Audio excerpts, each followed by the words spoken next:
$2로 전쟁을 막는다는 게 말이 안 되잖아요. 그게 한국입니다. 미국 국방부 회의실에서 한국 얘기만 나오면 웃음이 터졌습니다. 저기는 우리말 잘 듣는 나라 아닙니까?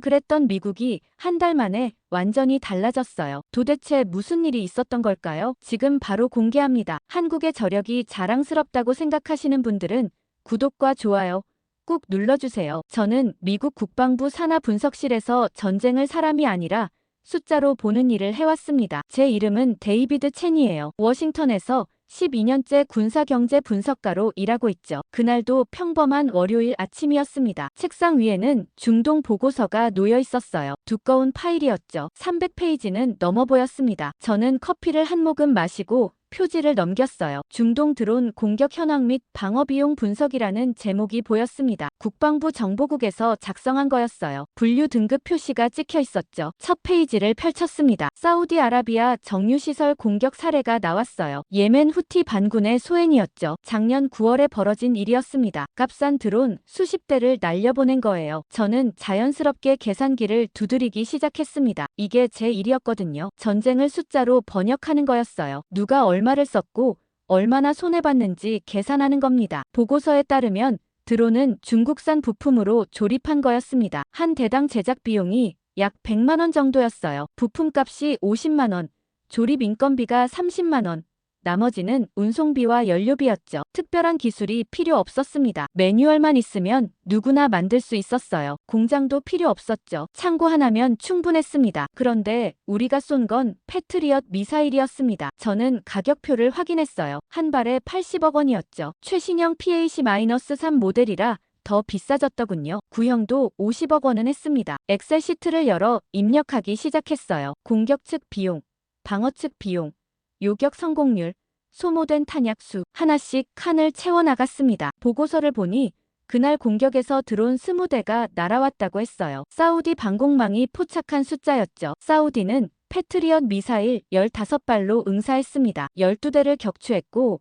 8대가 통과했어요. 정유시설 일부가 파괴됐죠. 저는 계산을 마쳤습니다. 공격 비용은 2천만 원이었어요. 20대 곱하기 100만 원이었죠. 간단한 곱셈이었습니다. 방어 비용은 1,200억 원이었어요. 15발 곱하기 80억 원이었습니다. 미사일 값만 그렇다는 거였죠. 발사대 운용비, 레이더 가동비, 인건비는 따로였습니다. 다 합치면 1,500억 원쯤 됐어요. 숫자를 보고 저는 멈췄습니다. 뭔가 이상했거든요. 우리가 이겼어요. 12대를 떨어뜨렸으니까요. 65% 요격률이었죠. 나쁘지 않은 성적이었습니다. 하지만 비용으로 보면 우리가 7,500배를 더 썼어요. 공격자는 2천만 원, 방어자는 1,500억 원이었죠. 이길수록 돈이 사라지는 전쟁이었습니다. 저는 의자에 기대며 천장을 봤어요. 형광등이 희미하게 깜빡이고 있었습니다. 사무실 창밖으로 워싱턴 거리가 보였어요. 차들이 지나다니고 있었죠. 저는 다시 계산해봤습니다. 혹시 제가 틀렸나 싶어서요. 숫자를 다시 확인했죠. 드론 단가,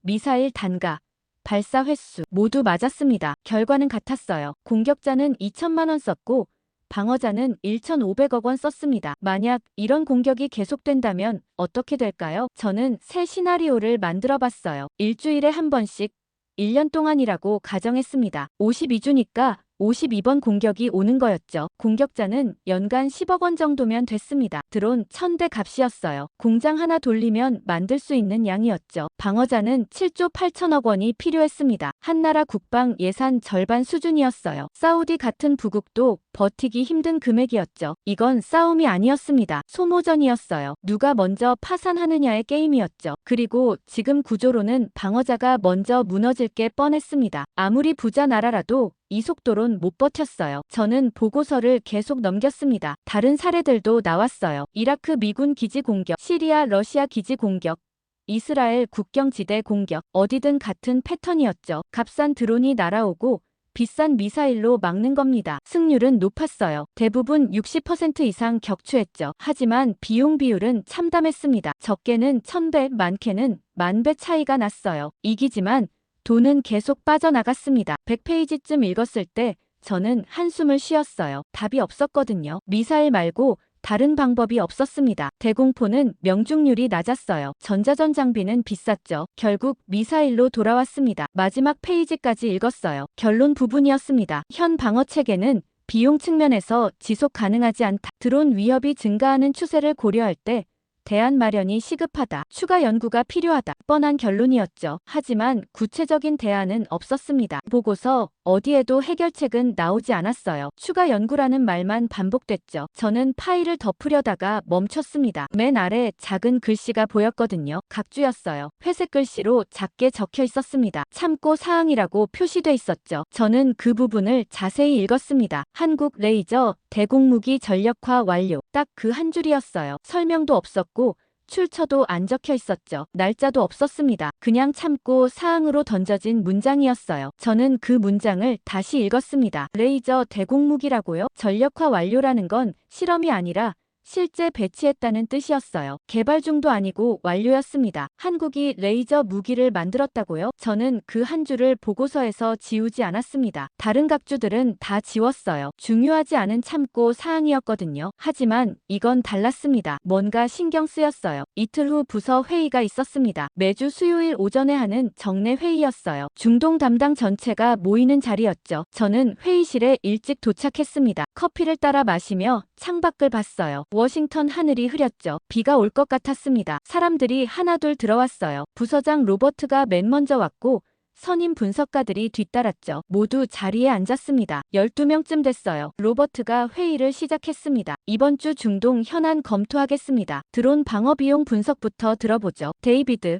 발표해주세요. 저는 일어서서 자료를 펼쳤어요. 지난 1년간 중동 지역 드론 공격 건수와 방어 비용을 정리한 거였죠. 총 공격 건수 230건입니다. 저는 첫 슬라이드를 가리켰어요. 전년 대비 40% 증가했고요. 방어 비용은 3조 원을 넘었습니다. 회의실이 조용했어요. 모두 숫자를 보고 있었죠. 저는 계속했습니다. 문제는 비용 대비 효율입니다. 공격자는 평균 1,000만 원을 쓰고 우리는 평균 100억 원을 씁니다. 1000배 차이예요. 로버트가 고개를 끄덕였습니다. 대안은 없습니까? 현재로선 미사일 외엔 방법이 없습니다. 저는 솔직하게 답했어요. 대공포는 명중률이 20%밖에 안 되고요. 전자전 장비는 미사일보다 더 비쌉니다. 회의실 분위기가 무거워졌어요. 다들 같은 생각을 하고 있었죠. 답이 없다는 거였습니다. 저는 잠시 망설였습니다. 그리고 입을 열었어요. 한 가지 참고할 만한 게 있습니다. 보고서 각주에서 봤는데요. 한국이 레이저 대공무기를 전력화했다고 나와 있더군요. 순간 회의실 분위기가 달라졌습니다. 누군가 웃는 소리가 들렸어요. 로버트가 손을 내저었죠. 한국이요? 그가 미간을 찌푸렸습니다. 한국은 변수가 아니에요. 데이비드, 저긴 미군 보호 없으면 아무것도 못하는 나라예요. 선임 분석가 하나가 거들었습니다. 맞아요. 한국은 우리 기술 받아서 쓰는 나라잖아요. 독자 개발은 무리죠. 다른 사람도 말했어요. 레이저 무기는 우리도 아직 실험 단계인데 한국이 먼저 했다는 게 말이 안 돼요. 정보가 틀렸거나 과장된 거 아닙니까? 저는 자료를 다시 봤습니다. 하지만 국방부 공식 보고서에 나온 거였어요. 제가 조심스럽게 말했습니다. 공식 문서에 나온 정보인데요. 확인은 해봐야 하지 않을까요? 로버트가 고개를 저었어요. 시간 낭비입니다. 한국 같은 건 우리가 신경 쓸 필요 없어요. 그쪽은 예측 가능한 나라예요. 우리 말 잘 듣고 따라오는 동맹국이죠. 회의실 여기저기서 동의하는 소리가 들렸습니다. 맞아요. 한국은 걱정 안 해도 돼요. 누군가 말했죠. 다루기 쉬운 나라잖아요. 또 다른 목소리가 들렸습니다. 우리가 결정하면 알아서 따라올 거예요. 저는 입을 다물었습니다. 더 말해봤자 소용없어 보였거든요. 회의실 분위기가 이미 정해져 있었어요. 한국은 중요하지 않다는 거였죠. 로버트가 말을 이었습니다. 한국 얘기는 빼고요. 미사일, 방어 예산 증액건으로 넘어갑시다. 의회 설득 자료 준비해야 하니까요. 회의는 다른 주제로 넘어갔어요. 예산 확보 방안, 동맹국 분담금, 미사일 재고 관리. 한국 이야기는 완전히 사라졌죠. 저는 자리에 앉아 메모만 했습니다. 회의가 끝나고 사람들이 하나둘 나갔어요. 저는 자리에서 일어나며 생각했습니다. 정말 한국은 중요하지 않은 걸까요? 복도에서 동료 마크가 저한테 다가왔습니다. 데이비드, 왜 한국 얘기를 꺼냈어? 로버트 기분만 상하게. 궁금해서요. 저는 솔직하게 답했습니다. 각주에 있길래 확인하고 싶었어요. 마크가 어깨를 두드렸어요. 각주는 각주일 뿐이야. 본문이 중요한 거지. 한국 같은 건 신경 쓸 필요 없어. 저는 고개를 끄덕였지만 석연치 않았어요. 보통 한국은 말이 나오기 전에 움직이는 나라였거든요. 조용히 일을 진행하고 끝나면 발표하는 스타일이었죠. 말만 앞세우지 않았습니다. 사무실로 돌아왔습니다. 책상에 앉아 모니터를 켰어요. 회의실 장면이 자꾸 떠올랐죠. 한국은 변수가 아니다. 다루기 쉬운 나라다. 우리말 잘 듣는다. 모두가 그렇게 말했습니다. 자신 있게요. 의심도 없이요. 당연한 사실처럼 받아들이는 분위기였어요. 저는 검색창을 열었습니다. 한국 레이저 무기라고 쳤어요. 영어 자료는 별로 없었습니다. 몇 개 짧은 기사만 나왔죠. 한국어 기사를 번역기로 돌려봤습니다. 국방과학연구소 개발 성공, 블록원 시스템 양산, 전방 부대 배치 시작, 단편적인 정보들이었어요. 하지만 배치 시작이라는 표현이 눈에 들어왔습니다. 실험이 아니었어요. 실제로 군대에 보내고 있다는 뜻이었죠. 저는 보고서를 다시 꺼냈습니다. 각주 부분을 찾아봤어요. 한국 레이저 대공무기 전력화 완료. 전력화 완료라는 건 개발 단계가 끝났다는 뜻이었습니다. 이미 작동하고 있다는 거였어요. 우리는 아직 실험하고 있는데 한국은 끝냈다는 겁니까? 저는 의자에 기대며 창밖을 봤습니다. 워싱턴 거리에 비가 내리기 시작했어요. 사람들이 우산을 펴고 걸어가고 있었죠. 회의실에서 모두가 웃었습니다. 한국 얘기예요. 레이저 무기를 만들었다는 게 우스웠던 거죠. 미국도 못한 걸 한국이 먼저 했다는 게 말이 안 된다고 했습니다. 하지만 저는 웃을 수 없었어요. 뭔가 놓치고 있다는 느낌이 들었거든요. 한국은 보통 말없이 움직이는 나라였습니다. 발표하기 전에 이미 끝내놓는 스타일이었어요. 그런 나라가 각주에 올라왔다는 건 뭔가 의미가 있을 것 같았죠. 저는 메모장을 꺼내 적었습니다. 한국 레이저 무기, 전력화 완료, 회의실 반응 냉담, 모두가 무시함. 하지만 정말 무시해도 되는 걸까? 적고 나니 더 궁금해졌습니다. 저는 이 문제를 그냥 넘기고 싶지 않았어요. 확인하고 싶었죠. 한국이 정말 뭘 했는지요. 일주일쯤 지났을 때 제 책상 위에 봉투 하나가 놓여 있었습니다. 얇은 마닐라 봉투였어요. 발신자 이름은 없었죠. 다만 국방정보국 직인이 찍혀 있었습니다. 비공식 자료라는 도장도 보였어요. 저는 주변을 둘러봤습니다. 아무도 없었어요. 누가 갖다 놓은 건지 몰랐죠. 봉투를 뜯었습니다. 안에 서류 몇 장이 들어있었어요. 스테이플러로 고정돼 있었죠. 표지를 보니 한국 레이저 방어 시스템 개요라고 적혀 있었습니다. 분류 등급 표시는 없었어요. 비공식이라서 그런 것 같았죠. 첫 페이지를 넘겼습니다. 시스템 사진이 나왔어요. 군용 트럭 위에 장착된 장비였죠. 생각보다 작았습니다. 컨테이너 하나 크기였어요. 레이더가 위에 달려 있었고 중앙에 원통형 장치가 보였죠. 캡션을 읽었습니다. 블록원 레이저 방어 시스템 30kW급 이동식 플랫폼. 저는 메모하기 시작했어요. 30kW라고요? 미군이 개발 중인 시스템은 150kW였습니다. 5배 차이였어요. 출력이 약하다는 뜻이었죠. 다음 페이지를 넘겼습니다. 기술 사양이 나와 있었어요. 유효 사거리 2km, 표적 추적 시간 3초, 연속 작동 가능. 사거리가 짧았습니다. 패트리엇은 20km였거든요. 하지만 연속 작동 가능이라는 문구가 눈에 들어왔어요. 미사일은 쏘면 재장전이 필요했죠. 레이저는 계속 쓸 수 있다는 겁니까? 페이지를 더 넘겼습니다. 운용 개념이라는 섹션이 나왔어요. 소형 드론 요격 전용, 악천 후 시 효율 저하, 맑은 날씨 최적화. 한계가 명확했습니다. 날씨 영향을 받고 소형 표적만 잡을 수 있었어요. 대형 미사일 같은 건 못 막는 거였죠. 하지만 다음 문장이 모든 걸 바꿨습니다. 발사 비용 분석이라는 항목이었어요. 저는 그 부분을 천천히 읽었습니다. 1회 요격당 전력 소모량 약 10kW/시, 전기료 환산 시 약 2,000원, 한국 산업용 전기요금 기준. 저는 숫자를 다시 봤습니다. 2,000원이라고요? 패트리엇 미사일은 한 발에 80억 원이었어요. 레이저는 2,000원이었죠. 저는 계산기를 집어들었습니다. 80억을 2,000으로 나눴어요. 400만이 나왔습니다. 400만 배 차이였죠. 믿기지 않아서 다시 계산했습니다. 같은 결과가 나왔어요. 패트리엇 한 발 값으로 레이저를 400만 번 쏠 수 있었습니다. 저는 의자에서 일어나 창밖을 봤습니다. 워싱턴 거리가 보였어요. 차들이 지나다니고 있었죠. 머릿속이 복잡했습니다. 이게 가능한 일일까요? 발사 비용이 2,000원이라는 게 말이 됩니까? 저는 다시 자료를 봤습니다. 계산 근거를 찾았어요. 10kW시 전력 소모, 킬로와트시당 200원. 총 2,000원. 계산이 맞았습니다. 전기료만 나가는 거였어요. 탄약비가 없었죠. 화약도 필요 없었고 추진체도 필요 없었습니다. 그냥 전기만 있으면 됐어요. 저는 새 시나리오를 만들기 시작했습니다. 엑셀을 열어 숫자를 입력했어요. 드론 100대가 공격한다고 가정했죠. 패트리엇으로 막으면 비용이 얼마일까요? 100발을 쏜다고 치면 8조 원이었습니다. 한나라 국방 예산 수준이었어요. 레이저로 막으면 얼마일까요? 100번 쏴도 20만 원이었습니다. 커피 한 달 값이었죠. 저는 드론 숫자를 늘려봤습니다. 1000대라고 입력했어요. 패트리엇은 80조 원이 나왔습니다. 불가능한 금액이었죠. 레이저는 200만 원이었어요. 중고차 한 대 값이었습니다. 저는 그래프를 그렸습니다. 가로축은 드론 대수, 세로축은 방어 비용이었어요. 패트리어선은 가파르게 치솟았습니다. 직선으로요. 드론이 늘수록 비용이 정비례로 증가했죠. 레이저선은 거의 평평했습니다. 미세하게 올라갈 뿐이었어요. 100대든 1000대든 비용이 거의 같았죠. 순간 이해가 됐습니다. 한국은 어떻게 더 세게 때릴까를 고민하지 않았어요. 출력을 높이려 하지 않았죠. 150kW가 아니라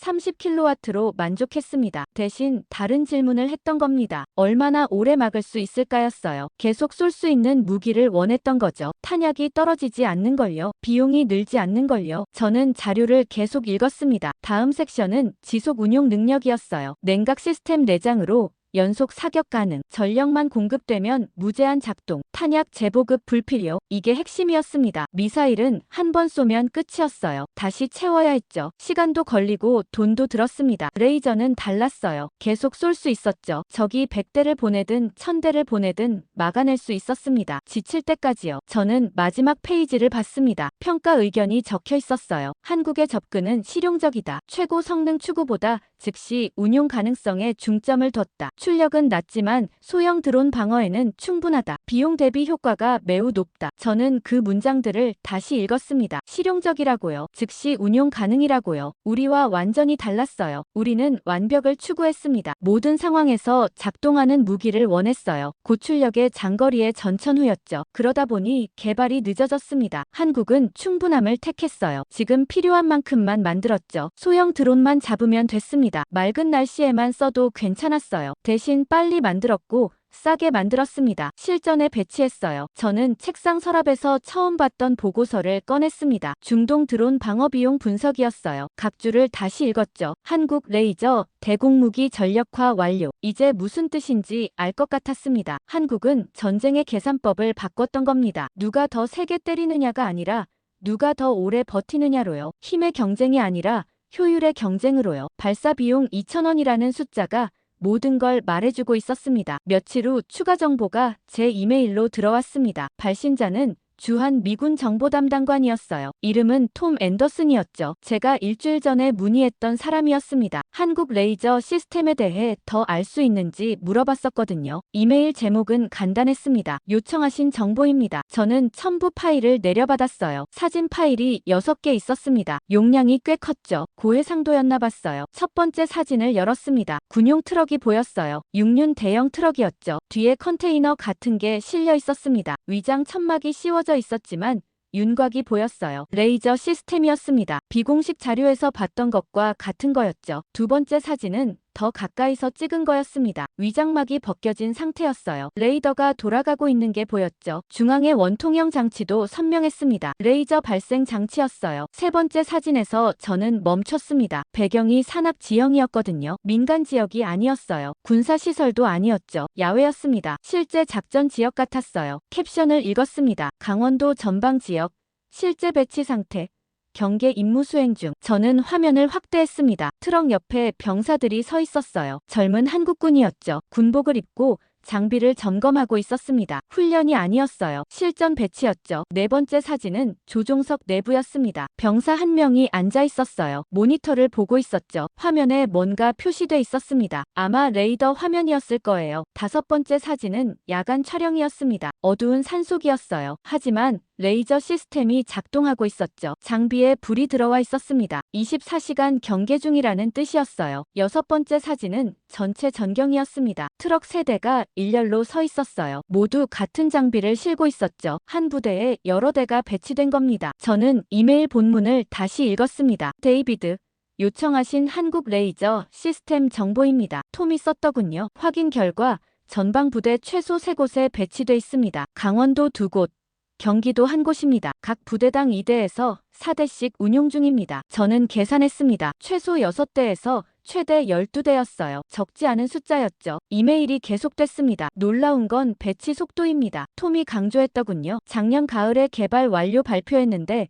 겨울부터 벌써 부대에 들어갔습니다. 우리 같으면 최소 2년은 걸릴 일입니다. 시험 운용 기간도 없이 바로 실전 배치했어요. 저는 그 문장을 다시 읽었습니다. 시험 운용 없이라고요? 미군은 새 무기가 나오면 반드시 시험 기간을 거쳤습니다. 최소 6개월이었어요. 안전성 검증, 운용 매뉴얼 작성, 교육 훈련 프로그램 개발 모두 시간이 걸렸죠. 한국은 그걸 건너뛴 겁니까? 아니면 이미 다 끝냈던 건가요? 저는 답장을 보냈습니다. 톰, 고맙습니다. 시험 운용은 정말 안 했습니까? 아니면 개발 단계에서 이미 했던 겁니까? 답장이 금방 왔어요. 개발 단계에서 이미 다 검증한 것 같습니다. 톰이 답했더군요. 양산 들어가자마자 바로 부대 배치했어요. 확신이 있었던 거죠. 마치 처음부터 끝까지 계획돼 있었던 것처럼 움직였습니다. 저는 화면을 보며 생각했습니다. 우리는 아직도 가능한가를 토론하고 있었어요. 국방부 회의실에서요. 레이저 무기가 실용적인지, 비용이 적절한지, 기술이 성숙했는지 계속 질문하고 있었죠. 한국은 이미 어디에 놓을까를 끝낸 상태였습니다. 강원도 2곳, 경기도 한 곳에 배치했어요. 병사들이 매일 장비를 점검하고 있었죠. 경계 임무를 수행하고 있었고요. 저는 사진을 하나씩 다시 봤습니다. 첫 번째 사진. 트럭 위에 레이저 시스템. 실험실 장비가 아니었어요. 야전용이었죠. 먼지 쌓이고 위장막 덮인 실전 장비였습니다. 두 번째 사진. 작동 중인 레이더. 테스트가 아니었어요. 실제로 하늘을 감시하고 있었죠. 북한 드론을 찾고 있었습니다. 세 번째 사진. 산악 지역 배치. 전시회용이 아니었어요. 전방 부대였죠. 적과 마주한 최전선이었습니다. 네 번째 사진. 병사의 모습. 엔지니어가 아니었어요. 일반 군인이었죠. 교육받아서 운용하는 겁니다. 다섯 번째 사진. 야간 작동. 9시 출근이 아니었어요. 24시간이었죠. 쉬지 않고 경계하는 겁니다. 여섯 번째 사진. 다수 배치. 시제품이 아니었어요. 양산품이었죠. 계속 만들어서 보내는 겁니다. 저는 이메일을 다시 읽었습니다. 톰의 마지막 문장이 있었어요. 한국은 말이 없습니다. 그가 썼더군요. 언론 발표도 거의 안 하고 홍보도 안 해요. 그냥 조용히 배치하고 조용히 운용합니다. 우리가 물어보기 전까진 말도 안 했죠. 이미 끝난 일이었으니까요. 저는 톰에게 다시 물었습니다. 추가 배치 계획은 있습니까? 답장이 왔어요. 있습니다. 올해 안에 30대까지 늘린다고 하더군요. 내년엔 60대 목표래요. 계속 확대하는 겁니다. 저는 숫자를 적었습니다. 현재 6대에서 12대. 올해 30대, 내년 60대, 기하급수적이었어요. 미군 레이저 무기 프로젝트를 떠올렸습니다. 우리는 프로토타입 2개를 만들어서 테스트 중이었어요. 예산 심의가 막혀서 진도가 안 나갔죠. 양산 계획은 아직 없었습니다. 빨라야 5년 후였어요. 한국은 이미 12대를 배치했고 올해 30대로 늘릴 예정이었습니다. 5년이 아니라 1년 안에요. 속도가 완전히 달랐죠. 저는 의자에서 일어나 창밖을 봤습니다. 워싱턴 거리에 사람들이 걸어다니고 있었어요. 평범한 오후였죠. 하지만 제 머릿속은 복잡했습니다. 한국은 실험 단계를 건너뛴 게 아니었어요. 개발하면서 동시에 검증했던 겁니다. 만들면서 테스트하고 테스트하면서 개선했던 거죠. 그래서 양산 들어가자마자 바로 배치할 수 있었던 겁니다. 우리는 단계를 나눴어요. 개발, 테스트, 평가, 양산, 배치. 각 단계마다 승인받고 예산 확보하고 회의하고 보고서 쓰고 시간이 걸렸죠. 한국은 동시에 진행했던 겁니다. 개발하면서 테스트하고 평가하면서 양산 준비했던 거예요. 그래서 빨랐던 겁니다. 저는 사진을 다시 한번 봤습니다. 산속에 서 있는 레이저 시스템이요. 이건 미래가 아니었어요. 현재였죠. 우리가 토론하는 동안 한국은 이미 실행하고 있었던 겁니다. 한 달쯤 지났을 때 속보 알림이 떴습니다. 저는 사무실에서 점심을 먹고 있었어요. 샌드위치를 먹으며 이메일을 확인하던 중이었죠. 핸드폰이 울렸습니다. 뉴스앱 알림이었어요. 사우디 정유시설 공격이라는 제목이 보였죠. 저는 즉시 컴퓨터로 뉴스 사이트에 접속했습니다. CNN이 생중계하고 있었어요. 화면에는 검은 연기가 피어오르고 있었죠. 아브카이크 정유시설이었습니다. 세계 최대 규모 중 하나였어요. 사우디 원유 생산의 절반을 처리하는 곳이었죠. 리포터가 급하게 보고하고 있었습니다. 예멘 후티 반군의 드론 공격으로 추정됩니다. 그가 말했어요. 최소 15대 이상의 소형 드론이 시설을 타격했습니다. 사우디 방공망이 일부를 요격했으나 다수가 통과했습니다. 저는 메모를 시작했습니다. 드론 15대 이상. 일부 요격 성공, 다수 통과, 시설 피해 발생, 화면이 전환됐습니다. 사우디 국방부 대변인이 브리핑하고 있었어요. 패트리엇 미사일 시스템으로 12대를 격추했습니다. 대변인이 말했죠. 하지만 저고도로 접근한 드론 일부가 방어망을 통과했습니다. 저는 계산기를 두드렸습니다. 패트리엇 12발이면 960억 원이었어요. 드론은 15대니까 1,500만 원 정도였죠. 공격 비용의 6,000배를 방어에 썼던 겁니다. 다음 화면에서 정유시설 피해 상황이 나왔습니다. 탱크 2개가 불타고 있었어요. 파이프라인도 손상됐다고 했죠. 생산 차질이 불가피하다는 자막이 떴습니다. 저는 경제뉴스로 채널을 돌렸습니다. 유가 상황을 확인하고 싶었거든요. 브렌트유 가격이 화면에 나타났죠. 배럴당 15달러 급등이라고 나왔습니다. 순식간에 뛴 거였어요. 공급 차질 우려 때문이라고 했죠. 전문가가 화면에 나와서 설명하고 있었습니다. 사우디는 세계 원유 공급의 10%를 담당합니다. 그가 말했어요. 이번 공격으로 하루 500만 배럴 생산이 중단됐습니다. 복구까지 최소 2주가 걸릴 것으로 보입니다. 유가 상승은 불가피합니다. 저는 노트에 적었습니다. 공격 비용 1,500만 원, 방어 비용 960억 원, 시설 피해 수천억 원, 유가 급등으로 세계 경제 타격, 값싼 드론 15대가 이 모든 결과를 만들어낸 겁니다. 오후에 긴급회의가 소집됐습니다. 국방부 중동 담당 전체가 모였어요. 저도 참석했죠. 회의실이 긴장감으로 가득했습니다. 부차관이 먼저 말했습니다. 사우디 측에서 긴급 지원 요청이 왔습니다. 추가 방공 자산을 원한다고 하더군요. 패트리엇 미사일 재고, 보충과 시스템 증강이 필요하다고 합니다. 로버트가 손을 들었습니다. 패트리엇 추가 공급은 가능합니다. 재고가 있으니까요. 하지만 이게 해결책입니까? 비용 문제가 있습니다. 부차관이 고개를 끄덕였습니다. 그래서 여러분을 불렀습니다. 대안이 필요해요. 이대로는 지속 불가능합니다. 회의실이 조용해졌습니다. 모두 같은 생각을 하고 있었어요. 답이 없다는 거였죠. 저는 잠시 망설였습니다. 지난번 회의에서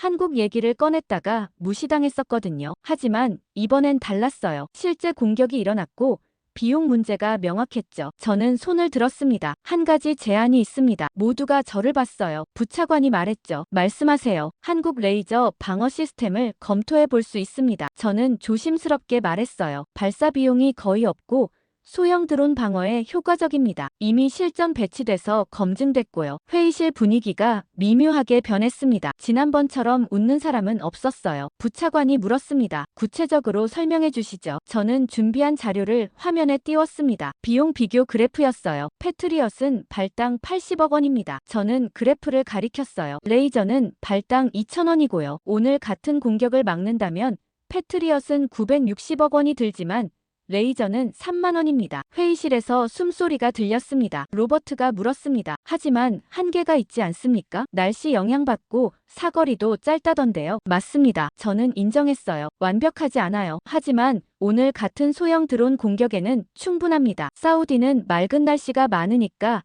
운용에 문제 없고요. 부차관이 턱을 괴었습니다. 한국 측과 접촉이 가능합니까? 비공식적으로는 가능합니다. 저는 답했어요. 한국은 기술 협력에 개방적이라고 들었습니다. 회의가 끝나고 저는 사무실로 돌아왔습니다. 책상 위에 이메일 알림이 떠 있었어요. 사우디 국방부 연락관에게서 온 거였죠. 저는 이메일을 열었습니다. 데이비드, 긴급히 연락드립니다. 내용이 시작됐어요. 오늘 공격으로 우리 쪽이 매우 곤란한 상황입니다. 패트리엇으로는 비용을 감당할 수 없습니다. 이렇게 막다가는 공격자보다 우리가 먼저 파산할 것 같습니다. 혹시 대안이 있습니까? 저는 그 문장을 다시 읽었습니다. 우리가 먼저 파산한다고요. 사우디처럼 부유한 나라가 이런 말을 하다니요. 하지만 계산해보면 맞는 말이었습니다. 일주일에 한 번씩만 공격받아도 연간 5조 원이 들었어요. 지속 불가능했죠. 이메일이 계속됐습니다. 한국에 다른 방법이 있다고 들었습니다. 레이저 방어 시스템이라던데요. 비용이 훨씬 낮다고 하더군요. 사실입니까? 도입이 가능합니까? 저는 답장을 쓰기 시작했습니다. 사실입니다. 한국 레이저 시스템은 발사 비용이 거의 없습니다. 소형 드론 방어에 최적화돼 있고요. 이미 한국군이 실전 배치해서 운용 중입니다. 도입 가능성은 한국 측과 협의가 필요하지만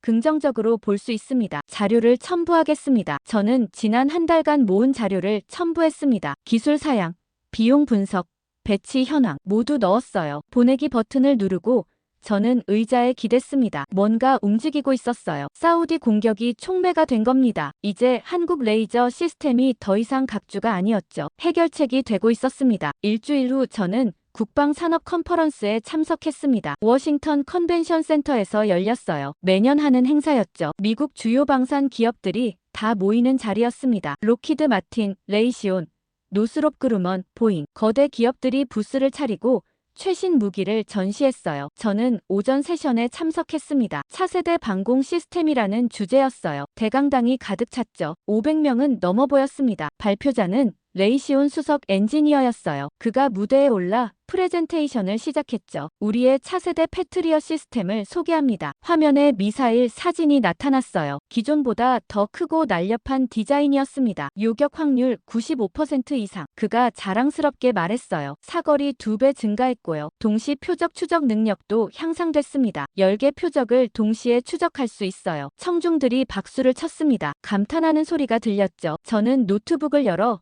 가격을 확인했습니다. 발표 자료 마지막 장에 나와 있었어요. 미사일 한 발에 100억 원이었습니다. 기존보다 25% 비싸졌어요. 성능 향상의 대가였죠. 점심시간에 저는 전시장을 돌아다녔습니다. 각 부스마다 최신 무기들이 전시돼 있었어요. 모두 화려했습니다. 크고 강하고 비쌌죠. 한 부스에서 발표가 있다는 안내를 받습니다. 레이저 무기 개발 현황이라는 제목이었어요. 저는 관심이 생겨서 들어갔습니다. 작은 회의실이었는데 사람이 꽤 차 있었어요. 10명쯤 앉아 있었죠. 발표자는 노스롭 그루먼 연구원이었습니다. 30대 후반쯤 되어 보였어요. 우리는 150kW급 고출력 레이저를 개발 중입니다. 그가 시작했어요. 드론뿐 아니라 소형 미사일까지 요격 가능한 수준입니다. 현재 프로토타입 제작 단계에 있고요. 슬라이드가 넘어갔습니다. 기술적 도전 과제라는 제목이 보였어요. 첫째, 냉각 시스템 개선이 필요합니다. 그가 설명했어요. 고출력이다 보니 열 발생이 심해요. 지속 사격이 어렵습니다. 둘째,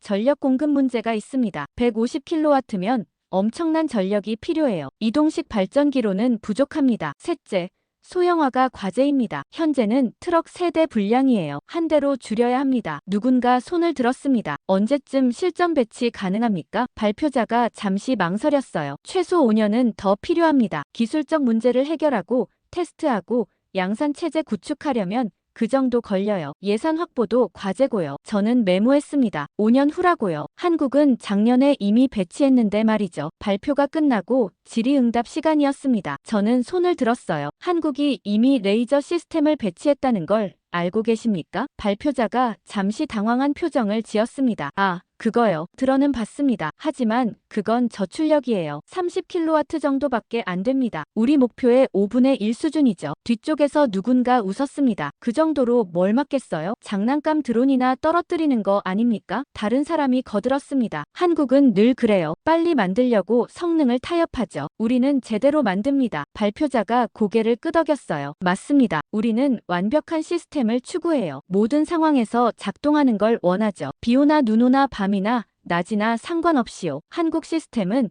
맑은 날에만 제대로 작동한다고 들었습니다. 저는 다시 손을 들었습니다. 하지만 지금 중동에서 문제가 되는 건 소형 드론 아닙니까? 한국 시스템으로 충분하지 않나요? 발표자가 고개를 저었어요. 출력이 약하면 신뢰성이 떨어집니다. 표적을 확실히 파괴하지 못할 수 있어요. 우리는 확실한 격추를 원합니다. 다른 청중이 끼어들었습니다. 그리고 사거리도 문제예요. 2km밖에 안 된다면서요? 너무 짧아요. 적이 가까이 와야 쏠 수 있다는 건데 위험하잖아요. 또 다른 사람이 말했습니다. 비 오면 못 쓴다는 것도 치명적이에요. 전천후가 아니면 실전에서 쓸 수 없어요. 날씨 좋을 때만 방어하라는 겁니까? 발표자가 동의했습니다. 바로 그겁니다. 한국 시스템은 실험실 장난감 수준이에요. 실전용이 아닙니다. 우리는 진짜 전쟁용 무기를 만들고 있어요. 저는 입을 다물었습니다. 더 말해도 소용없었거든요. 회의실 분위기가 이미 정해져 있었어요. 한국 시스템은 장난감이라는 거였죠. 완벽하지 않으니까 쓸모없다는 겁니다. 오후 세션으로 돌아왔습니다. 저는 자리에 앉아 생각했어요. 이 사람들은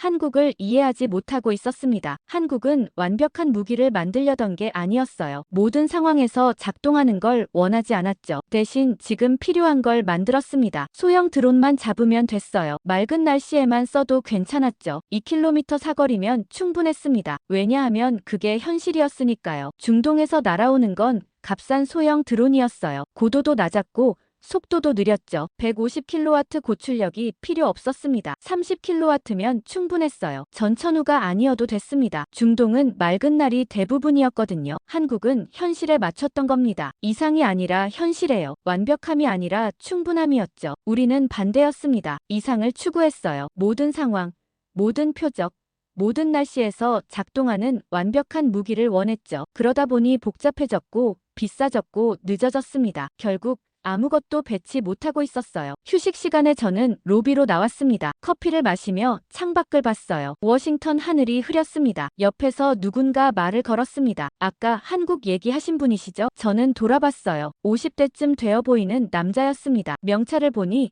국방부 기술국 직원이었어요. 네, 맞습니다. 저는 답했습니다. 흥미로운 지적이었어요. 그가 말했습니다. 사실 저도 한국 시스템 자료를 봤는데 인상적이더군요. 실용적이에요. 근데 여기 사람들은 인정 안 하려고 하죠. 저는 고개를 끄덕였습니다. 왜 그럴까요? 자존심이죠. 그가 작게 웃었어요. 미국이 최고라고 믿고 싶어 해요. 한국이 우리보다 먼저 했다는 걸 인정하기 싫은 겁니다. 특히 방산업계는 더해요. 완벽주의가 몸에 배어 있거든요. 충분함보다 완벽함을 택하죠. 저는 커피를 한 모금 마셨습니다. 그게 문제 같아요. 완벽 추구하다 아무것도 배치 못하는 거죠. 그가 동의했습니다. 맞아요. 언젠가는 깨달을 겁니다. 하지만 시간이 걸리겠죠. 저녁 무렵 컨퍼런스가 끝났습니다. 저는 택시를 타고 호텔로 향했어요. 차 안에서 오늘 본 것들을 떠올렸죠. 화려한 무기들, 자신감 넘치는 발표, 비웃는 청중. 우리는 아직도 비웃고 있었습니다. 한국을 무시하고 있었어요. 완벽하지 않다고 쓸모없다고 장난감이라고 했죠. 하지만 숫자는 거짓말하지 않았습니다. 한국은 이미 배치했고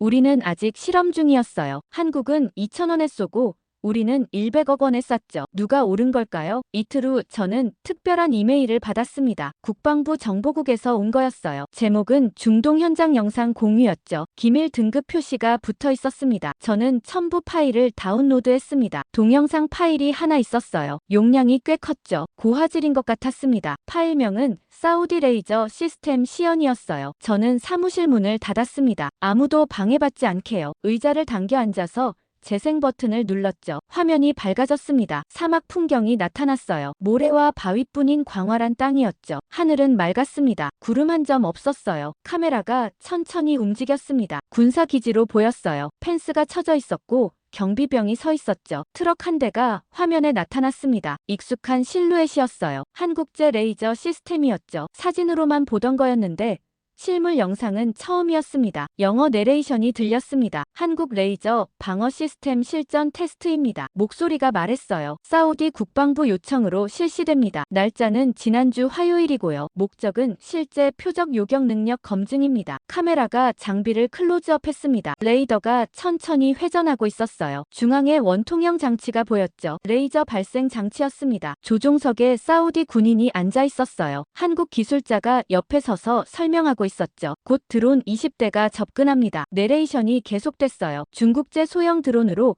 후티 반군이 사용하는 것과 동일 모델입니다. 고도 500m, 속도 시속 80km로 비행합니다. 저는 숨을 죽이고 화면을 봤습니다. 카메라가 하늘을 향했어요. 처음엔 아무것도 안 보였습니다. 그러다 작은 점들이 나타나기 시작했어요. 멀리서 다가오고 있었죠. 점점 커졌습니다. 드론들이었어요. 검은 점으로 보이다가 형체가 드러났죠. 쿼드콥터 형태였습니다. 4개 프로펠러가 돌아가고 있었어요. 20대가 일렬로 날아오고 있었습니다. 레이더 화면이 화면 한쪽에 나타났습니다. 초록색 점들이 표시됐어요. 20개 표적이 포착됐습니다. 내레이션이 들렸죠. 거리 3km. 접근 중입니다. 저는 패트리엇 미사일이 발사될 거라고 예상했습니다. 보통 이 시점에서 쏘거든요. 하지만 아무 일도 일어나지 않았어요. 미사일 발사 명령이 없었습니다. 발사대도 조용했어요. 대공포도 움직이지 않았죠. 오직 레이저 시스템만 작동하고 있었습니다. 레이더가 돌아가고 있었어요. 조준 장치가 움직였죠. 하지만 소리는 없었습니다. 드론들이 계속 접근했습니다. 2km,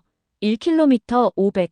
1km 점점 가까워졌어요. 육안으로도 선명하게 보였죠. 그런데 이상한 일이 벌어졌습니다. 앞쪽 드론 하나가 갑자기 떨어졌어요. 폭발도 없었습니다. 연기도 안 났어요. 불꽃도 보이지 않았죠. 그냥 추락했습니다. 마치 전원이 꺼진 것처럼요. 2초 후 두 번째 드론이 떨어졌습니다. 똑같았어요. 아무 소리 없이 그냥 떨어졌죠. 세 번째, 네 번째, 5번째도 연달아 떨어졌습니다. 조용했습니다. 폭음도 없고 섬광도 없었어요. 드론들이 하나씩 하늘에서 사라지고 있었죠. 마치 보이지 않는 손이 하나씩 꺼뜨리는 것 같았습니다. 저는 화면에서 눈을 뗄 수 없었습니다. 현장 관측 장교 목소리가 들렸어요. 표적 1번 격추 확인. 그가 담담하게 말했죠. 표적 2번 격추, 표적 3번 격추. 계속됐습니다. 마치 체크리스트 읽듯이 차분했어요. 긴장감이 전혀 없었죠. 일상적인 작업처럼 들렸습니다. 10초 만에 10대가 떨어졌습니다. 나머지 10대도 연이어 격추됐어요. 20대 전부가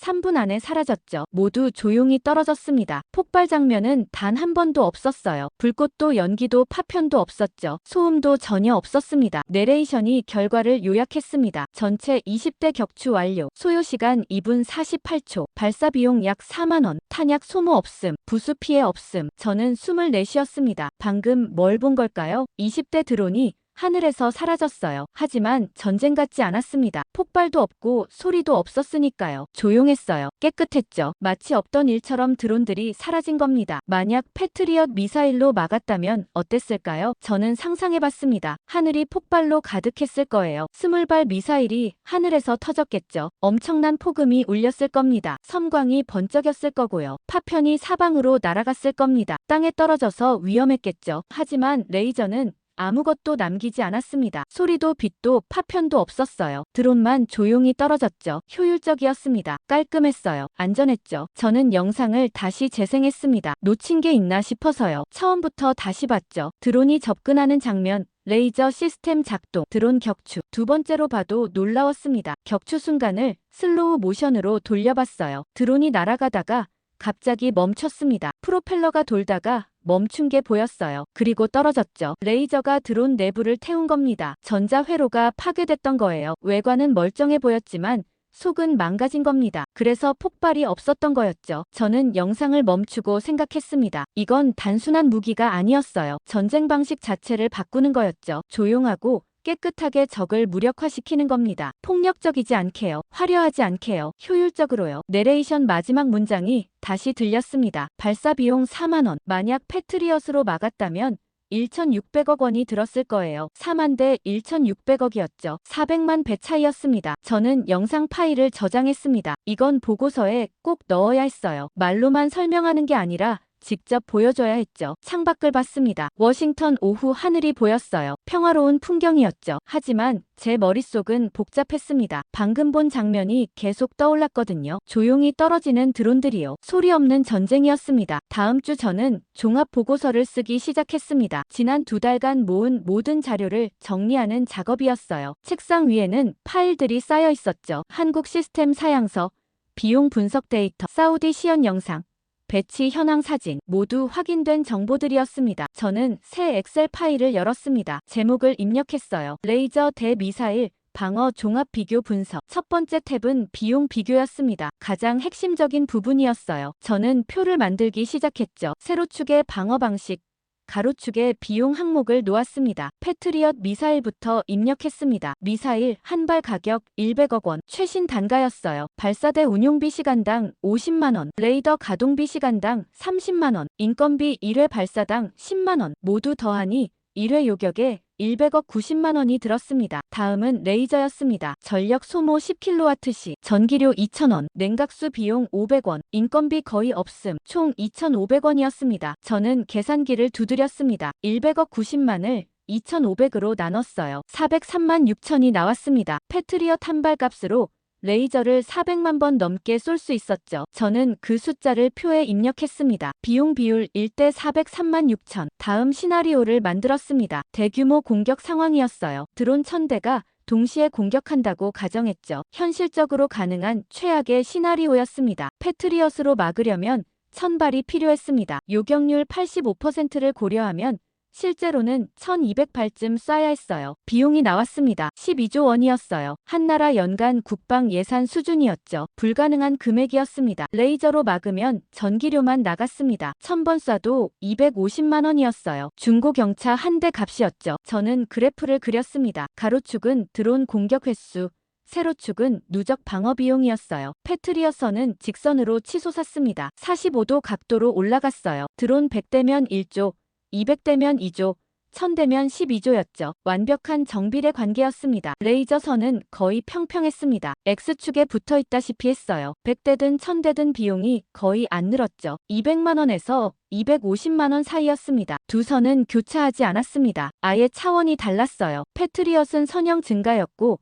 레이저는 거의 상수였죠. 수학적으로 비교 불가능했습니다. 저는 두 번째 탭을 만들었습니다. 지속 운용 능력 비교였어요. 패트리엇 데이터를 입력했습니다. 발사 후 재장전 시간 15분, 발사대당 탄약 16발, 재보급 소요 시간 6시간, 연속 작전 시간 최대 2시간, 한계가 명확했습니다. 계속 쏟아보면 탄약이 떨어졌어요. 재보급이 필요했죠. 시간이 걸렸고 비용도 들었습니다. 그 사이 방어 공백이 생겼어요. 레이저 데이터를 입력했습니다. 재장전 시간 없음, 탄약 한계 없음, 재보급 불필요, 연속 작전 시간 무제한, 전력만 공급되면 됐습니다. 냉각만 제대로 되면 24시간 쏠 수 있었어요. 쉬지 않고요. 멈추지 않고요. 저는 시뮬레이션을 돌렸습니다. 24시간 연속 공격 시나리오였어요. 시간당 드론 50대씩 날아온다고 가정했죠. 하루 총 1200대였습니다. 패트리엇으로는 방어가 불가능했습니다. 탄약이 3시간 만에 바닥났어요. 재보급 받으려면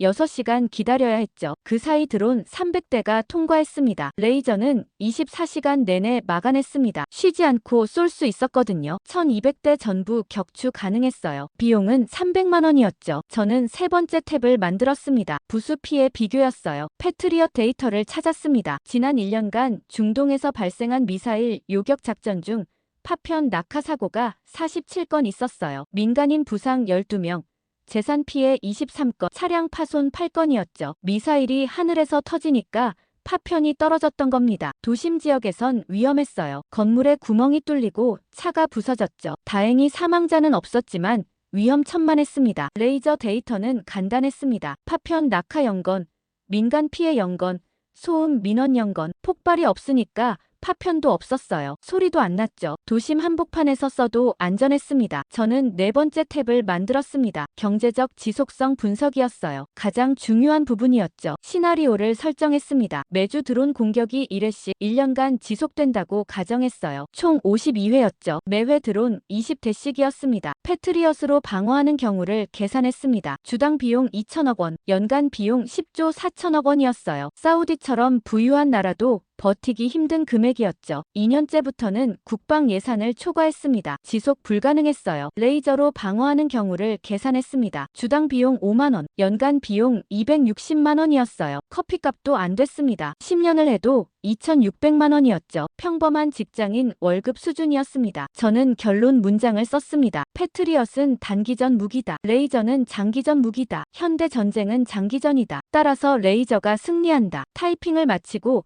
저는 의자에 기댔습니다. 모니터를 보며 생각했어요. 숫자가 모든 걸 말해주고 있었습니다. 변명의 여지가 없었어요. 패트리엇은 강력했지만 지속 불가능했습니다. 레이저는 약해 보였지만 무한대로 쓸 수 있었어요. 전쟁은 한 방이 아니라 지구력이었죠. 저는 마지막 슬라이드를 만들었습니다. 제목만 큰 글씨로 적었어요. 이 책에는 적의 공격을 막는 게 아니라 적의 자본을 먼저 말려 죽인다. 파일을 저장했습니다. 내일 부서 회의에서 발표할 예정이었어요. 다음 날 오전 부서 회의가 있었습니다. 저는 일찍 출근해서 발표 자료를 점검했어요. 프로젝터에 연결하고 슬라이드를 확인했죠. 모든 게 준비됐습니다. 사람들이 하나둘 들어왔습니다. 부서장 로버트가 맨 먼저 왔고 선임 분석가들이 뒤따랐어요. 이번엔 부차관도 참석했죠. 이례적인 일이었습니다. 평소엔 안 오거든요. 모두가 자리에 앉았습니다. 15명쯤 됐어요. 회의실이 꽉 찼죠. 로버트가 회의를 시작했습니다. 오늘은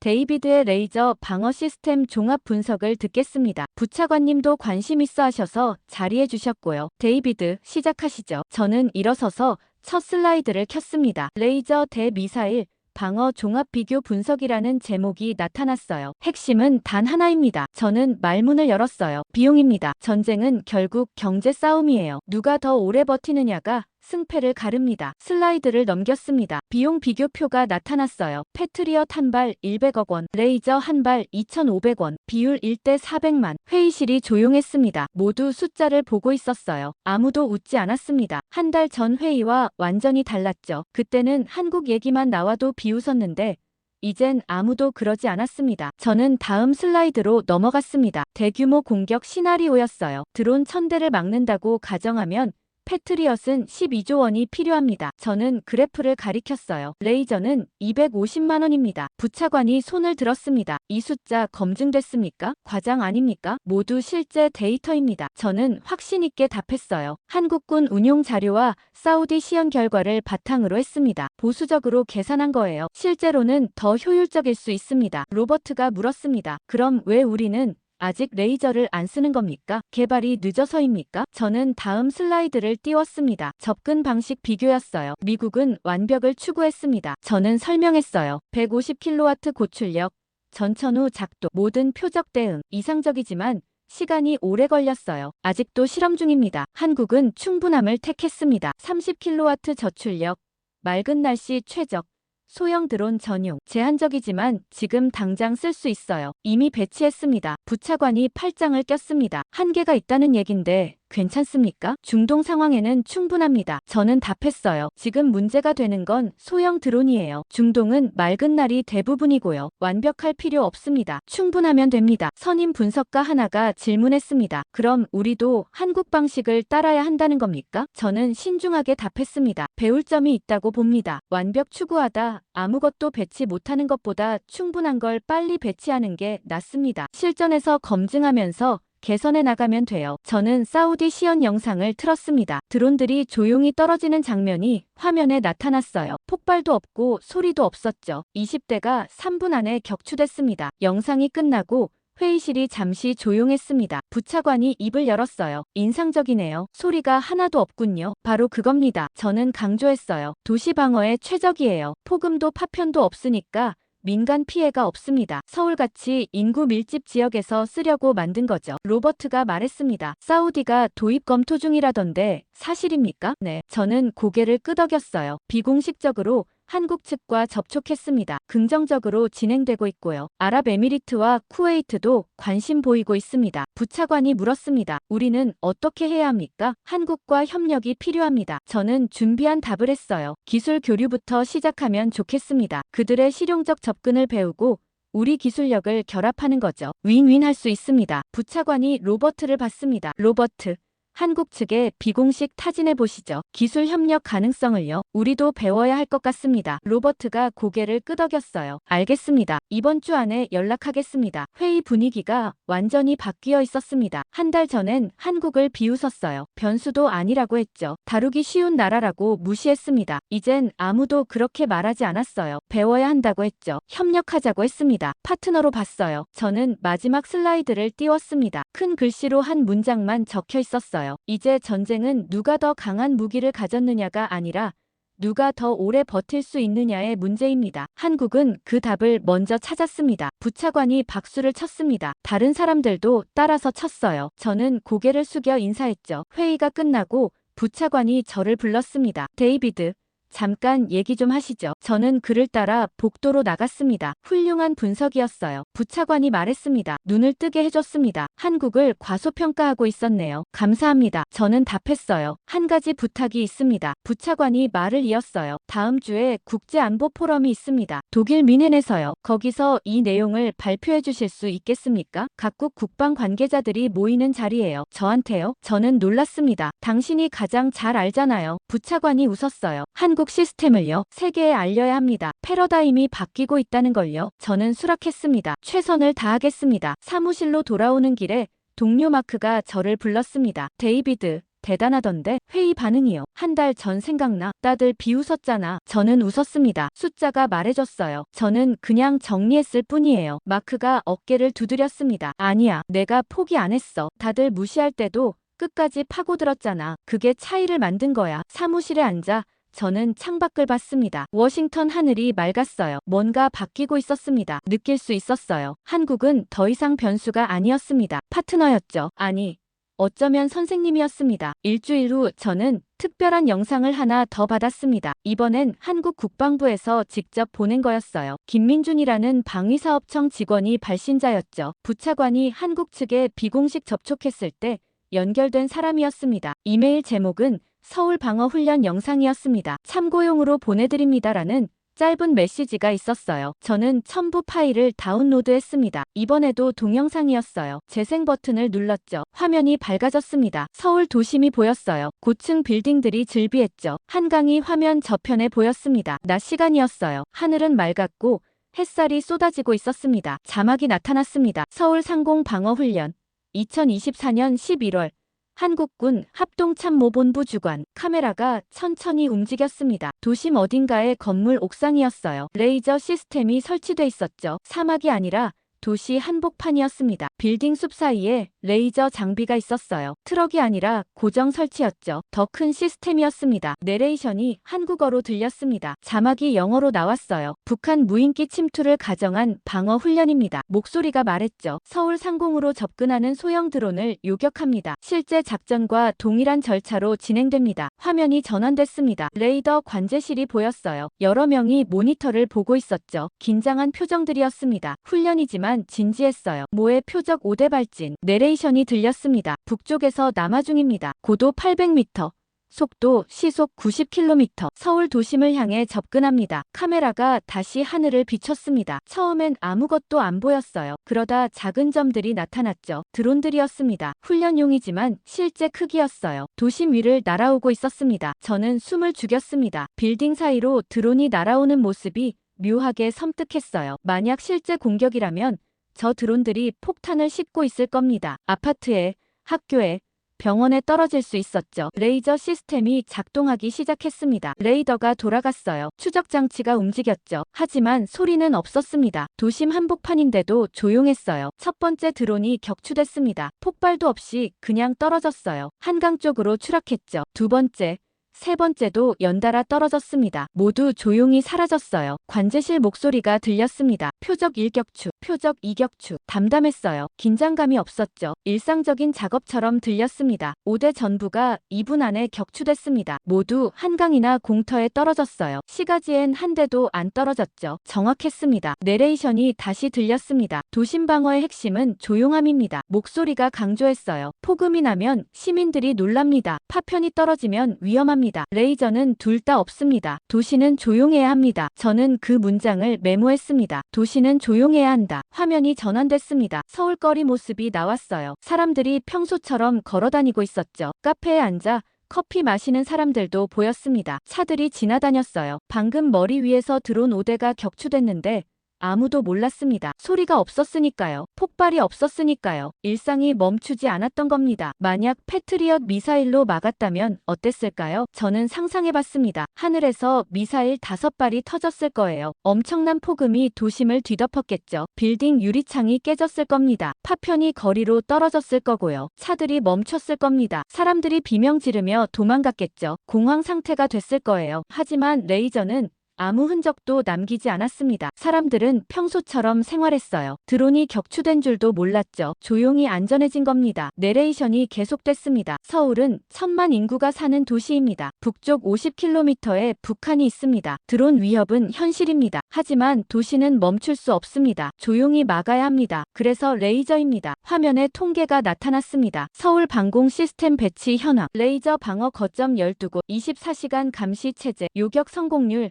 92%. 저는 그 숫자들을 받아 적었습니다. 12곳이라고요? 서울 전역을 커버하는 거였죠. 24시간 감시라는 건 쉬지 않는다는 뜻이었습니다. 성공률 92%는 패트리엇보다 높았어요. 영상이 끝나갈 무렵 한 장면이 더 나왔습니다. 야간 촬영이었어요. 서울 야경이 펼쳐져 있었죠. 불빛이 반짝이는 평화로운 풍경이었습니다. 자막이 나타났습니다. 평화는 조용히 지켜집니다. 저는 영상을 멈추고 생각했습니다. 한국이 레이저를 선택한 이유를 이제 완전히 이해했어요. 성능 때문이 아니었습니다. 비용 때문만도 아니었어요. 도시를 지키기 위해서였죠. 1000만 명이 사는 서울을요. 폭음 없이, 파편 없이, 공포 없이 지키려던 겁니다. 사람들이 평소처럼 살 수 있게요. 미국은 달랐습니다. 우리 도시는 전쟁터에서 멀었어요. 뉴욕, 워싱턴, 로스앤젤레스 모두 바다 건너였죠. 적 드론이 날아올 일이 없었습니다. 그래서 소음을 신경 안 썼어요. 파편도 괜찮았죠. 어차피 사막에서 쓸 무기였으니까요. 한국은 달랐습니다. 서울 바로 위에서 막아야 했어요. 아파트 위에서,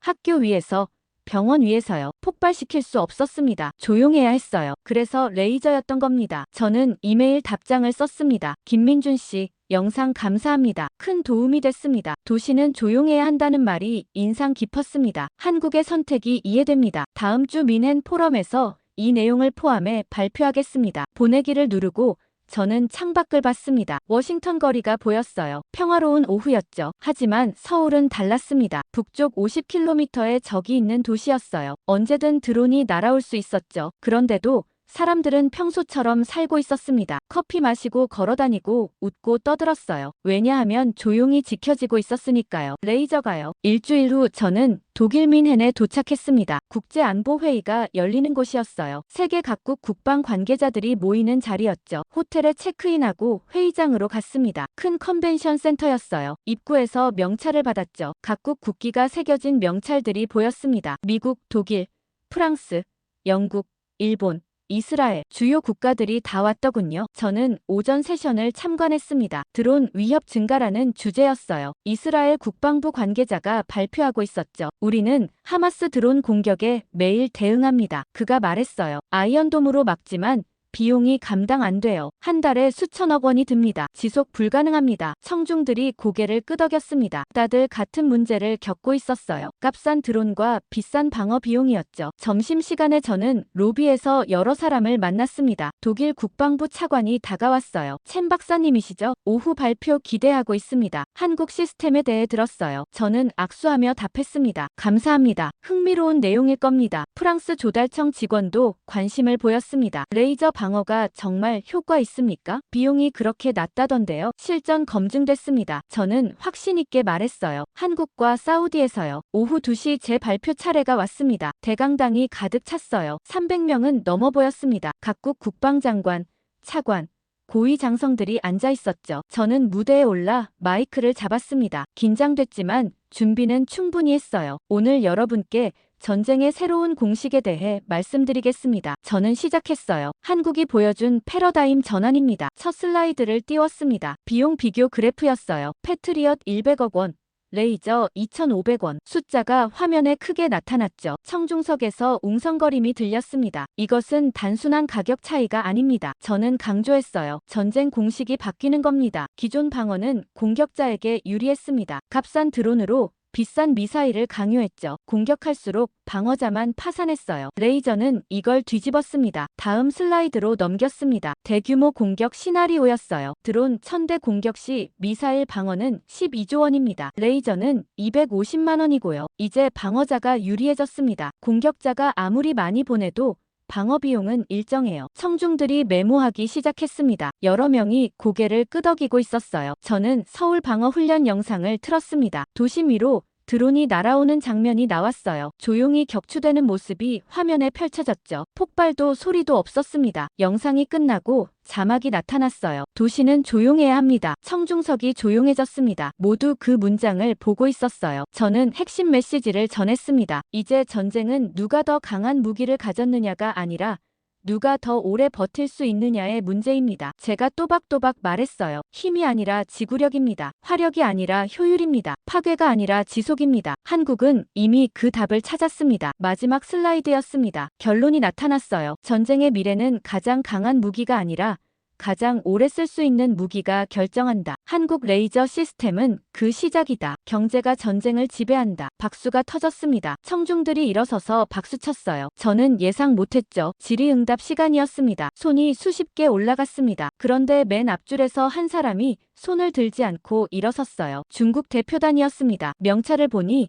인민해방군 전략연구소 소속이었죠. 리 장군이라고 적혀 있었습니다. 발표자, 잠깐만요. 그가 끼어들었어요. 질문이 아니라 지적입니다. 사회자가 당황했습니다. 질의응답 순서가 있는데요. 괜찮습니다. 저는 말했어요. 들어보죠. 리 장군이 팔짱을 꼈습니다. 한국 시스템이 대단하다고 하셨는데 과장 아닙니까? 30kW 저출력이잖아요. 중국은 이미 100kW급을 개발했습니다. 한국보다 3배 이상 강해요. 저는 침착하게 답했습니다. 출력이 전부는 아닙니다. 실전 배치 여부가 중요하죠. 중국은 배치했습니까? 리 장군이 미간을 찌푸렸어요. 곧 배치할 겁니다. 기술은 이미 완성됐어요. 한국처럼 급하게 서두르지 않을 뿐이죠. 완벽하게 만들고 있습니다. 저는 그래프를 다시 띄웠습니다. 완벽을 추구하다 아무것도 배치 못하면 의미 없습니다. 한국은 작년에 이미 30대를 배치했어요. 지금 이 순간에도 작동하고 있고요. 리 장군이 비웃었습니다. 30대요? 중국은 배치하면 1000대 단위로 합니다. 규모가 다르죠. 한국 같은 작은 나라와 비교 자체가 안 돼요. 회의실이 조용해졌습니다. 다들 우리 둘을 보고 있었어요. 저는 천천히 답했습니다. 규모보다 효율이 중요합니다. 한국은 30대로 서울을 지키고 있어요. 1000만 명 도시를요. 중국은 1000대를 만들어도 배치 안 하면 0입니다. 리 장군이 책상을 쳤습니다. 한국 기술이 뭐가 대단합니까? 미국 기술 받아서 조립한 거 아닙니까? 독자 개발도 아니잖아요. 저는 자료를 넘겼습니다. 한국은 독자 개발했습니다. 국방과학연구소가 자체 기술로 만들었어요. 미국 기술 이전 없이요. 오히려 지금 미국이 한국한테 배우고 있습니다. 리 장군이 손을 내저었어요. 말도 안 됩니다. 한국이 미국보다 앞섰다는 게 가능합니까? 레이저 기술은 미국이 최고예요. 중국도 미국 뒤를 쫓고 있고요. 한국 같은 나라가 먼저 할 리 없어요. 저는 영상을 다시 틀었습니다. 사우디 시연 장면이었어요. 드론 20대가 조용히 떨어지는 모습이 화면에 나타났죠. 영상이 끝나고 저는 말했습니다. 이게 증거입니다. 작년에 찍힌 거예요. 한국 시스템이 실전에서 작동하는 모습이죠. 중국 시스템 실전 영상 있으면 보여주시죠. 리 장군이 입을 다물었습니다. 잠시 침묵이 흘렀어요. 프랑스 대표가 손을 들었습니다. 리 장군, 저도 한 말씀 드리겠습니다. 그가 일어섰어요. 우리도 중국 시스템 검토했는데 실전 데이터가 없더군요. 한국은 1년 넘게 운용 중이에요. 검증됐다는 뜻이죠. 독일 차관도 거들었습니다. 기술은 실험실이 아니라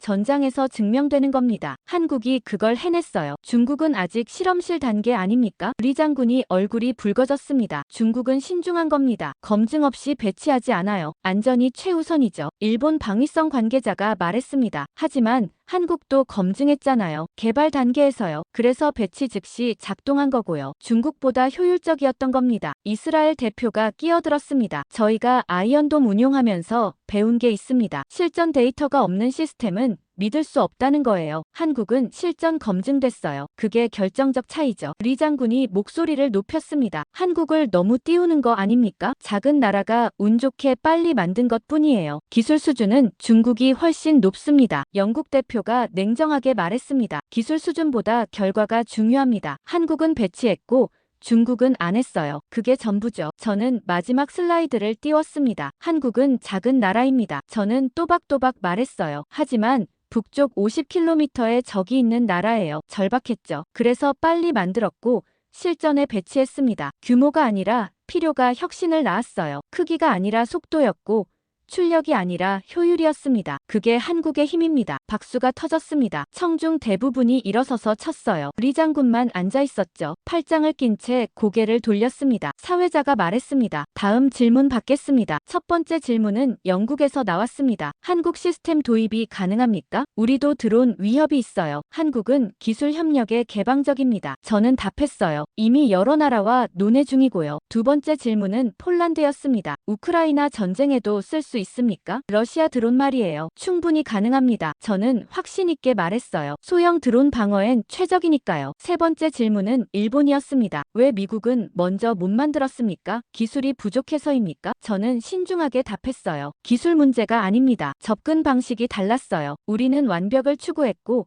한국은 충분함을 택했죠. 필요가 혁신을 낳았습니다. 네 번째 질문은 이스라엘이었습니다. 우리는 절박합니다. 하마스 드론이 매일 와요. 아이언돔 비용이 감당 안 돼요. 한국 시스템 도입하고 싶은데 어떻게 해야 합니까? 한국방위사업청에 직접 연락하시면 됩니다. 저는 김민준 연락처를 공유했어요. 협력에 열려 있을 겁니다. 발표가 끝나고 여러 사람이 저한테 왔습니다. 명함을 주고 연락하자고 했어요. 독일 차관이 말했습니다. 인상 깊었어요. 사실 우리도 비슷한 프로젝트가 있었는데 예산 문제로 취소됐죠. 완벽하게 만들려다 비용이 너무 올라갔어요. 한국처럼 실용적으로 접근할 걸 그랬습니다. 프랑스 관계자도 다가왔습니다. 우리 아프리카 기지들이 드론 위협에 노출돼 있어요. 레이저가 해답일 수 있겠네요. 한국과 협력 논의하고 싶습니다. 저녁에 리셉션이 있었습니다. 각국 대표들이 모여 와인을 마시며 대화했어요. 독일 차관이 건배사를 했죠. 오늘 우리는 중요한 걸 배웠습니다. 그가 잔을 들었어요. 전쟁의 미래는 더 이상 힘만으로 결정되지 않습니다. 효율과 지속성이 승패를 가릅니다. 한국이 그 길을 보여줬고요. 모두가 박수쳤습니다. 저도 잔을 들었어요. 호텔방으로 돌아온 저는 창밖을 봤습니다. 미넨 야경이 펼쳐져 있었어요. 조용한 밤이었죠. 저는 생각했습니다. 오늘 뭔가 바뀌었어요. 한국이 시작한 변화가 세계로 퍼지고 있었습니다. 완벽함에서 실용성으로,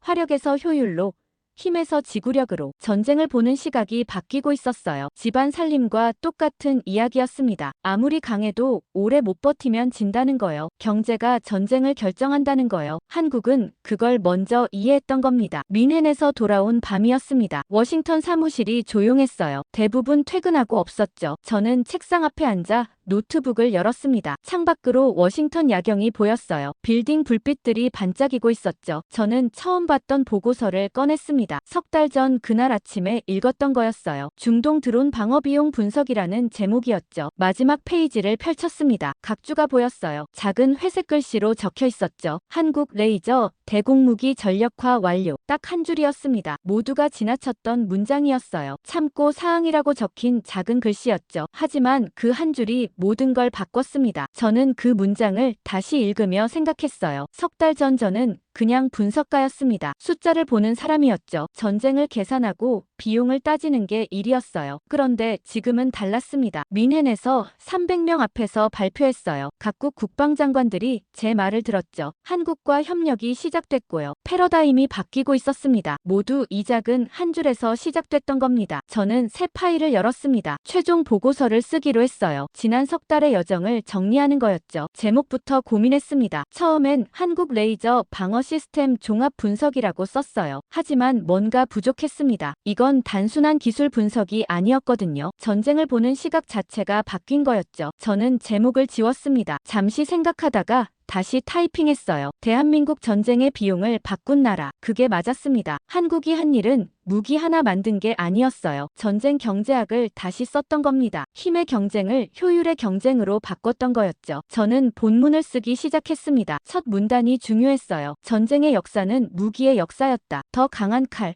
더 빠른 총, 더 정확한 미사일. 인류는 늘 더 강력한 무기를 추구했다. 하지만 21세기 들어 공식이 바뀌었다. 이제 중요한 건 강함이 아니라 지속성이다. 얼마나 오래 싸울 수 있느냐가 승패를 가른다. 대한민국은 이 변화를 가장 먼저 이해한 나라다. 다음 섹션은 숫자였습니다. 제가 가장 자신 있는 부분이었죠. 패트리엇 미사일 100억 원대 레이저 2,500원, 드론 1000대 방어 시 12조 원대 250만 원, 400만 배 차이. 숫자는 거짓말하지 않았습니다. 세 번째 섹션은 실전 검증이었습니다. 사우디 시연, 서울 방어 훈련, 각국의 관심, 모두 데이터로 뒷받침했어요. 네 번째 섹션은 패러다임 전환이었습니다. 완벽함에서 충분함으로, 화력에서 효율로, 힘에서 지구력으로 한국이 보여준 새로운 길이었죠. 마지막 섹션은 결론이었습니다. 저는 신중하게 문장을 골랐어요. 타이핑을 시작했죠. 세상을 바꾼 건 가장 비싼 무기가 아니었다. 가장 강한 무기도 아니었다. 가장 오래 쓸 수 있는 계산이었다. 한국은 그 계산을 먼저 끝냈다. 타이핑을 마치고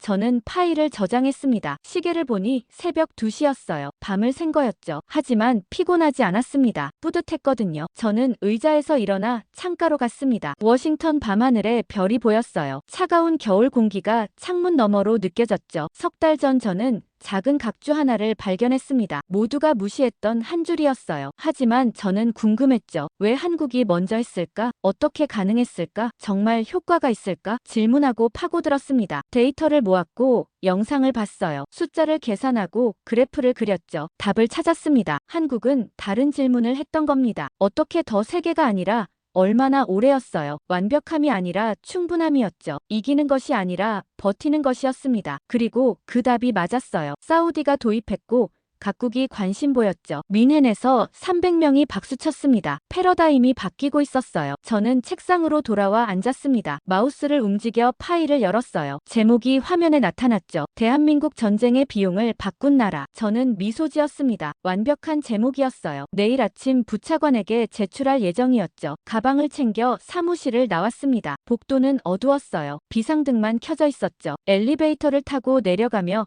저는 생각했습니다. 작은 각주 하나가 여기까지 왔어요. 워싱턴을 바꿨고 뮌헨을 움직였죠. 이제 세계가 주목하고 있었습니다. 한국이 보여준 길을요. 건물 밖으로 나왔습니다. 차가운 겨울밤 공기가 얼굴을 스쳤어요. 하늘을 올려다봤죠. 별들이 총총했습니다. 저는 걸으며 생각했습니다. 세상을 바꾼 건 가장 비싼 무기가 아니라 가장 오래 쓸 수 있는 계산이었다. 한국은 그 계산을 먼저 끝냈고 저는 그걸 세상에 알렸습니다. 이제 시작일 뿐.